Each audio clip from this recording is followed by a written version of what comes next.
কোথায় যাচ্ছেন বন্ধুরা? চুপচাপ আমার এই রেসিপিটা দেখে যান। আজকে আমি কি বানাচ্ছি বলুন তো? মুগ ডালের কচুরি। মুগ ডাল আমি পেস্ট করে নিয়েছি, এদিকে আমি ময়দাটা মেখে নিলাম। এবার আমি ফোড়নের জন্য দিচ্ছি গোটা জিরে, আর এবার দিলাম আদা মৌরি বাটা, দেবো হিং। এবার আমি ডাল বাটাটা দিয়ে দিলাম, দিয়ে নুন দিলাম, হলুদ দিলাম আর সামান্য চিনি দিলাম। নাড়াচাড়া করে ভেজে নিয়ে লাস্টে আমি ভাজা মশলা দিয়ে দিলাম। এবার পুর ভরে নেব। দেখুন ময়দা এভাবে লেচি কেটে আমি পুর ভরে নিচ্ছি কচুরির। তো এইভাবে ভরা হয়ে গেল। কারা কারা খেয়েছেন মুগ ডালের কচুরি কমেন্ট করে অবশ্যই জানাবেন কিন্তু। আর খেতে কিন্তু সেই স্বাদ হয়েছিল। এবার আমি গোল গোল করে ভেজে নেব।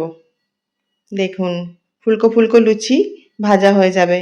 কার কার জিভে জল আসছে আমার লুচি ভাজা দেখে?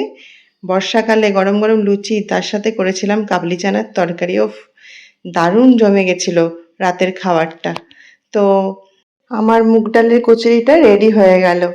আমার এই রেসিপিটা যদি আপনাদের ভালো লেগে থাকে তাহলে কি করবেন, আমার চ্যানেলটা লাইক শেয়ার সাবস্ক্রাইব অবশ্যই করে দেবেন। আরও ভালো ভালো রেসিপি নিয়ে আমি আপনাদের সামনে চলে আসবো। Tata, bye bye, thanks for watching.